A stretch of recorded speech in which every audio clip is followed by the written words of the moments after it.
Welcome to Intuitive Connections, where spirituality and psychology meet to help you be your best and brightest self. I'm your host, Victoria Shaw, and in each episode, I'll help you to awaken your own inner wisdom, step into your power, and live a more divinely inspired life. You're here to let your inner light shine. Are you ready? Let's do this. Hello and welcome to Intuitive Connection. I'm your host, intuitive counselor Victoria Shaw. And today I'm going to take a deeper dive into y'all's favorite topic. We're going to talk, yes, it is true, about spirit guides. So today we are talking a little bit more about spirit guides and our spiritual support team. And we are answering, on top of that, we are answering a listener question, which you know is always my happy place. Because as I often say, being a podcast host, which is an amazing thing that I love to do so much, and I'm so grateful, so grateful to all of you for tuning in so I get to do this. But one of the only limitations is that, I'm talking to a microphone and you are listening, but it's not an interactive experience. So when y'all write to me and you ask me your questions and I get to share them on the show, it is just totally even more my happy place than just sitting down at this microphone to begin with, which also makes me pretty darn happy. So anyway, today we're talking about spirit guides and we're addressing a question that came in from the Facebook group from a listener. And I'm going to just read the question because it's such a good one. She says, I'm curious to know why my guides chose me to be their quote, unquote, client, which is a great word. So why do my guides choose me as their client? Are they just generally wishing to be of help to an earthbound soul, or do they have a specific earth experience with the issues that I'm facing? And I love that question. I love it, of course, specifically for the person who asked it, but I also love the general question too. How do our guides find us? How do they choose us? And more importantly, my friends, how do we choose them? Because as you know, if you've been listening to this show for a while, and if not, I will fill you in again now. Everything in this beautiful universe works according to the law of attraction, meaning we have a desire, we have some energy that we are putting out, we have an intention, and we throw that out into the universe and we attract back exactly that which matches our energy. And that includes our guides as well. So when we have a need or an intention or energy, we attract that complementary energy in them that wants to be of support to us. Isn't that cool? So that is the most basic answer to that question, because everything acts according to the law of attraction. But she's asking, she's asking a little bit more of that too, because she's asking more of this other question of where do these spirit guides come from? What's their role, mission, and purpose? And again, how did they find me? So they found you, my friend, through the law of attraction, for sure. And that's the deeper answer. But another part of her question that I think is relevant, but just we can hit it from a different level, is, why did they choose me? Why did they choose me? What are they getting out of this? And how do we all come together? So it's my understanding that we all have at least one spirit guide that's tasked with supporting us from birth to death.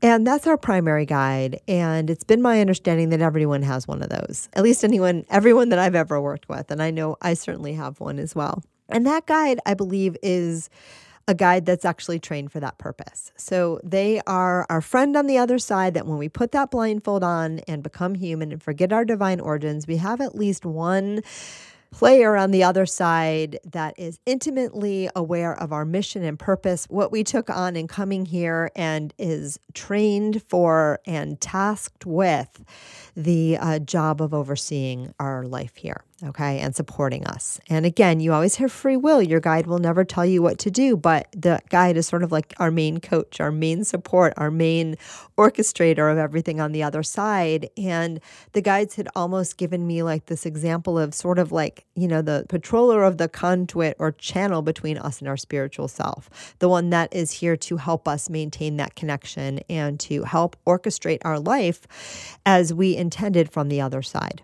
Okay, so that is your primary guide, and we all have one. And that one is the one that is most intimately involved with our individual mission and purpose here in this body. And we have attracted them precisely for that purpose. And they are attracted to us, yes, because they feel called to serve in that way. they are learning and growing now on the other side of the veil by supporting other humans on their journey from the spirit guide form. And I have a question for the guides as I say this. I want to know, because we always think linearly and we think that, you go through the cycle of reincarnation and you learn everything that you need to know, and then you hop on the other side and, now maybe you can be a spirit guide. And I want to ask the guides, is it really that simple? And they're cracking up. They're cracking up. And what they say is, if simplicity serves to satisfy your mind, then you can go with that answer. I love that. If simplicity serves to satisfy your mind, you can go for that answer. But of course, Victoria, that the true answer is a little more complex. And we all bounce in and out of, or can bounce in and out of human form and guide form, and everything is happening at once. So we don't actually have this linear progression of lifetimes.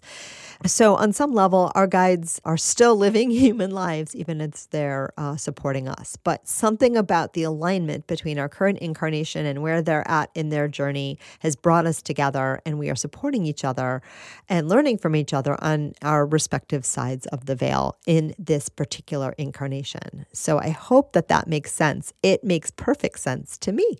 So that is a guide that's been drawn to you because they are learning through teaching and learning through guiding. And we are learning through being on the other side and being guided. And it's a beautiful relationship.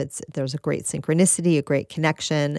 And I was talking today in the Intuitive Connection Premier Community Group about that primary guide and talking about how it's almost like humans on Earth want to talk about your twin flame. And those of you who know or have heard me talk about it, that is not a phrase I usually use. I think it's one of those spiritual ideas that's a little misunderstood. And, that could be an episode for another day.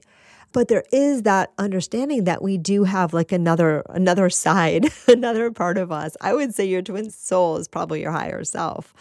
But your guide is the conduit to that. Your guide is the closest thing that I can think of to that, because your guide is really the part that is holding the door open between you and your higher self, and really supporting you in reconnecting with that higher part of your being. And also, again, there's that beautiful synchronicity and give and take between your mission and purpose and that of your primary spirit guide. And this is true of, by the way, of everyone that you encounter in your life all the time, both in human form and not. Because of the law of attraction, we are always attracting in just what we need.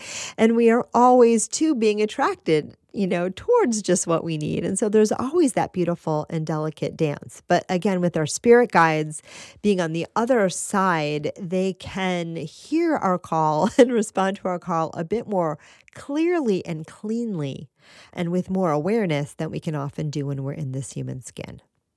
Got it? But again, and I've said this before, and I'll say this again before we go back to the question, your guides, right, they cannot interfere with your own free will. And so they may see a path that is clearer for you than the one that you are taking, and they can nudge you and they can guide you, but you always have a choice, and you have a choice in everything that happens. So that human tendency to blame our guides, you can do it if it makes you feel better, but it ain't the truth, my friends. Your guides love you, they support you, but they're not going to get in your way. And they're going to let you do exactly what you do, and they're going to do it because they love you so much. And they remember that to honor the integrity of your journey means to let you sometimes just feel around in the dark. That is part of the journey. And that is also, the guides remind me, part of the joy of being here. It's part of the joy of this human experience, right? So our guides will not give us all the answers, and they will not carry us across the threshold, but they will guide us. So you have this primary guide, right, who's deeply intertwined with your primary mission and purpose of being here, and has been really tasked to orchestrate and really hold the door open between you and your higher self and all of the soul-y stuff that you came here to do, okay? And that guide is drawn to you because something about your mission and purpose aligns with their mission and purpose. It's my understanding too, or at least my experience, that oftentimes, we attract that primary guide from our soul group, in my case, from a past lifetime or lifetimes that we've worked together in various ways. There's often a soul connection there too. So that can do it as well. But again, like everything in the law of attraction, we attract in the guides where there is a match of our energies, a match of their energies. What we desire and what they desire lines up. Okay? And then we have a myriad of other guides that are here to support us. We have guides that we have worked with across lifetimes. We have the archetypal guides like the archangels and the deities, right? That we over multiple bodies have prayed to and worked with and believe in. We have guides that show up to support us in specific purposes. I gave an example today, again, in the Intuitive Connection Premier community, not trying to promote, but join us. We're having so much fun. But anyway, I gave the example today about years ago, I was decorating a house, and I am not a decorator by any means. And, I had a very weird place in the house that it needed a light fixture. It was a 2-story living room with a 2-story window. And then the second floor was open. So you kind of looked down over the balcony into the living room, and there was no overhead lighting. Okay. And so they had, I think the previous owners had maybe had like a weird chandelier, but it was out of proportion for the house and it wasn't my style. And I could be imagining that because we might have just put one in. I don't really remember. But regardless, it needed something in that space. And so I was new to this whole intuitive thing and spirit guide things. And so I thought it'd be a nifty idea if I asked the guides. So I asked my guides and I was like, hey, I need an interior decorator guide right now, someone to help me solve this problem. And there were a couple other ones as well. And lo and behold, right away, I had a vision of a particular artist, Alexander Calder, who did these moving sculptures. They're phenomenal. Look him up. We'll have some kind of reference in the show notes if you like.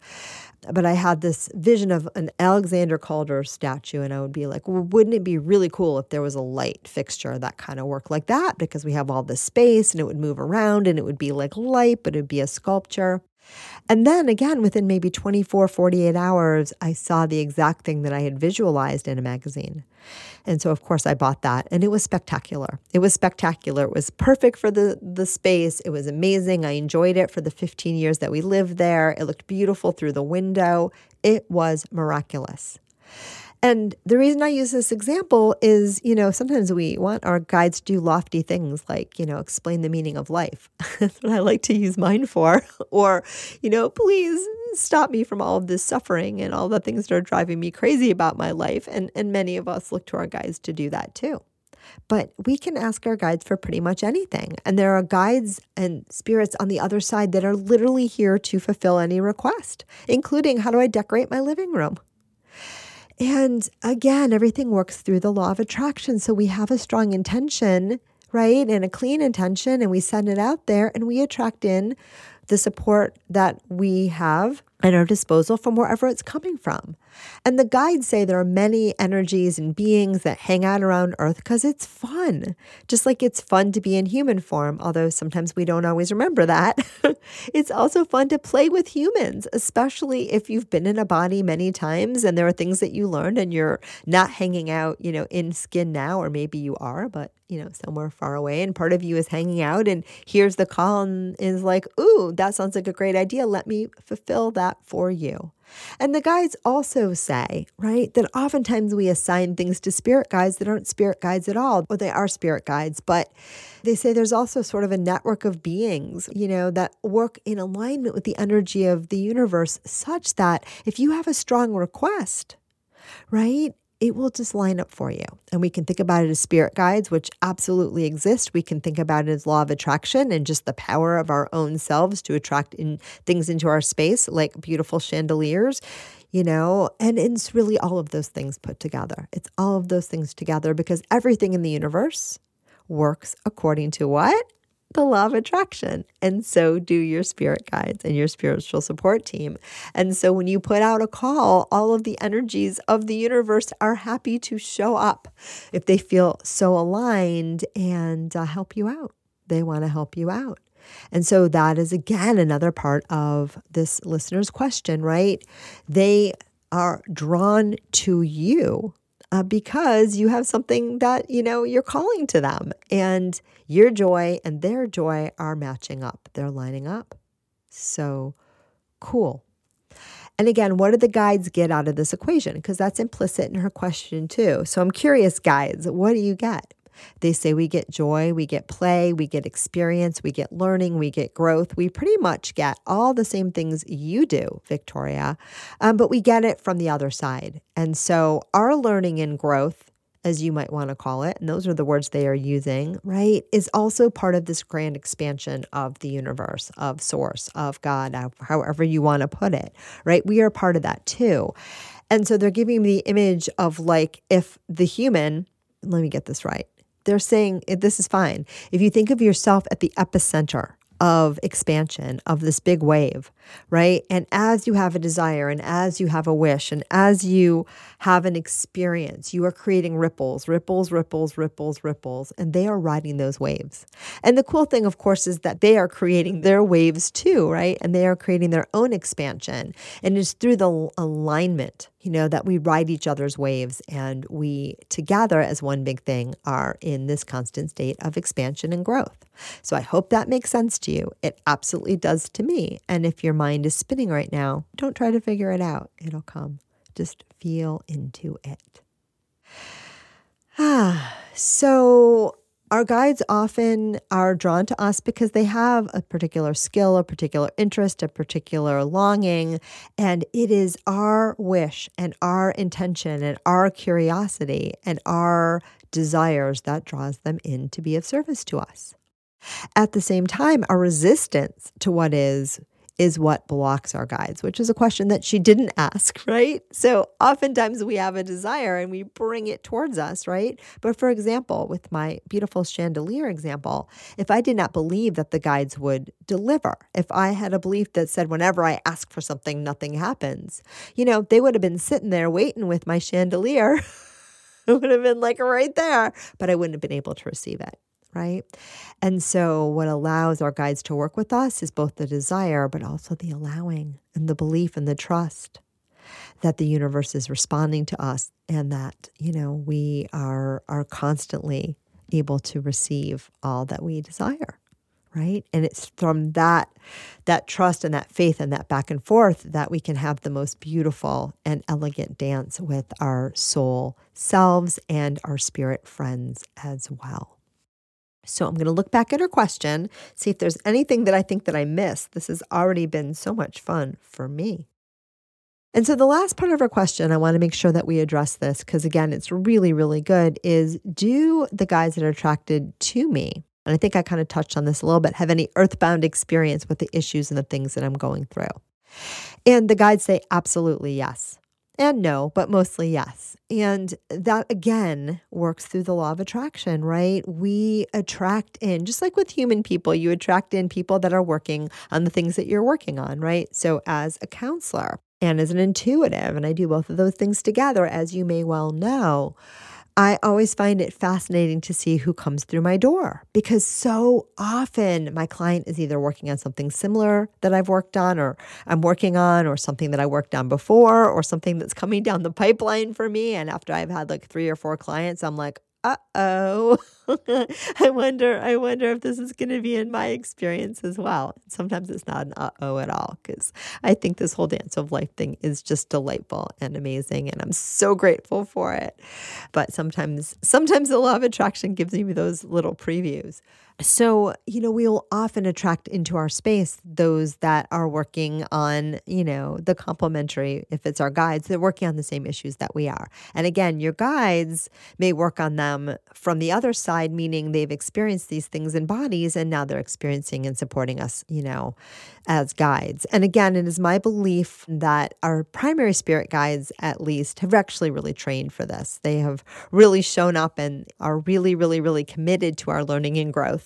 Just like I've trained to be a therapist. I believe this. And the guides are laughing. So I don't know if I'm right or wrong, but that's what I've been told. And again, they're saying it's right enough. It's right enough. And it's true enough. But oftentimes, they will be attracted to us because they have a particular expertise, be it interior design or other aspects of things that we are working on. And it's also important to know that we will attract in different guides throughout our lives, and it can change. And it's my understanding that your primary guide is there for the duration. But even in that experience, and I don't know if I've talked about this before on the show, but I have watched my own primary guide grow and change and expand as I have grown. It's a true story. And as I have expanded my awareness. I have seen my guide also move on to the next level and higher levels. And I've seen this more than once. And there was one experience that I had, and I'm just checking in, but they say go ahead. One experience I had years ago where I think I made a very big jump in my own personal awareness. And I often say I've lived, dozens of lifetimes in this one beautiful little body. And it was one of those big paradigm shifts and rebirth experiences in my life. And for a while, my guide seemed very far away. My primary guide seemed very far away because he had moved up too, because he was growing in sync with me. Isn't that cool? Isn't that amazing? Because we are really all connected. And so oftentimes we give our power away, or we would like to give our power away to our spirit guide and think like, oh, you're to guide me, you're the grown up in the room. And to a great extent they are. Believe me, they are super wise. But again, there's that constant back and forth. They are growing and learning from us just as we are growing and learning from them. It's a true story. It's just absolutely true.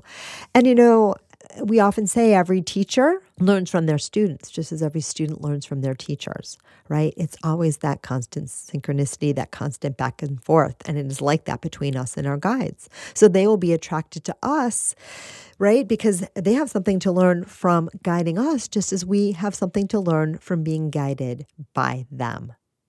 And I love that. I simply love that. Now, there's a lot of teaching, around spirit guides, and I've taken this definitely to a deeper level. But yeah, it's also true that anything that you would like guidance or support on, you can ask the universe for that. And there is a network of guides and energies, both in human and non-human form that are always here to support you. And again, when someone helps you, because of the law of reciprocity and synchronicity in the universe, right? There's always that back and forth. There's always that give and take, right? So we are attracting them for our needs, but it is serving them as well, always. And when we are talking about spirit guides, the guides say it's a much cleaner proposition, because oftentimes with humans, we will attract something in where we're both learning a lesson that doesn't feel so, inspired. But often with our spirit guides, it feels amazing. It feels amazing because we are making that connection on a much higher bandwidth, on a much higher bandwidth, and a much higher level of alignment, because especially with our highest guides, that is their job. Okay. So I am wondering how to sum this one up, because I know we are coming to the end. So I'm just going to tune in and see if there's anything else the guides want to say on this topic. And I want to thank our listener for this amazing question, because it was so much fun to play around with. And what the guides want to end by saying is, look, the sky's the limit in terms of how your guides are here to support you. And we are drawn to you, and we are drawn to your energy because there is a need, right? Or a desire that we are called in to fulfill. We have our own journeys and our own missions and our own, is the word karma?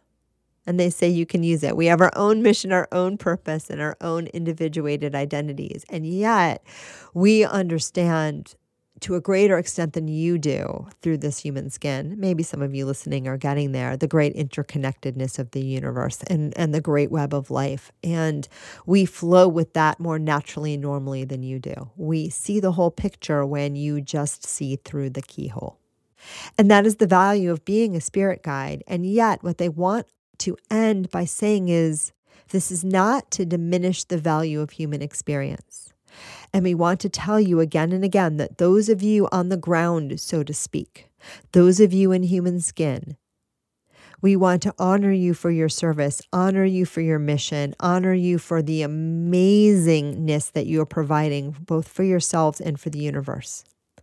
We honor you. We are excited for you and with you. And it is our supreme pleasure and joy to work with you and connect with you and support you and guide you through this incredible purpose and mission that you have undertaken now in coming into human form. All right. I think I got that mostly right. And I love that. And they want to remind us again, too. Some of us have experienced this human experience and some of us have not. But what we bring to the table first and foremost for you and for all of humanity is our great unconditional love and respect and gratitude for the work that you are doing here in human form. Ooh, I love that. So I'm not going to say anything else. I'm just going to let that set. I want to thank you guys all always for tuning in, because I get to have these great conversations with my guides, and I'm gonna start to have more of these off the mic too, because they're so fun. If you want to take a deeper dive into some of these topics in a more interactive format, join us over in the Intuitive Connection Premier Community. It's my new membership community, super low cost. You get 2 monthly meetings that you can come on live. They're also recorded. If you can't make the live, you can even email me questions beforehand and we answer them on the live. So it's just more immediate, more interactive. So join us there if that calls to you. Join us over in the Intuitive Connection Facebook community if you happen to be on Facebook, because I play a lot there too. Our guests will come and visit there, and I do some free teachings and readings over there sometimes as well. Or just keep listening to this podcast. Like, subscribe, tell your friends, whatever it is such an honor and a pleasure to connect with you all. I am so grateful. I love each and every one of you, and namaste. Thank you so much for joining us today. I hope that you found joy, strength, inspiration, and clarity from today's episode. If you'd like to learn more and connect with an amazing group of like-minded souls, please join us over on Facebook in the Intuitive Connection Community Facebook group, where we explore these topics in deeper detail, have additional live teachings, and host Facebook Lives with our amazing guests. I hope to see you there. And of course, if you want to learn more about me or the work that I do, please check out my webpage, victoriashawintuitive.com. Thank you so much again, and namaste.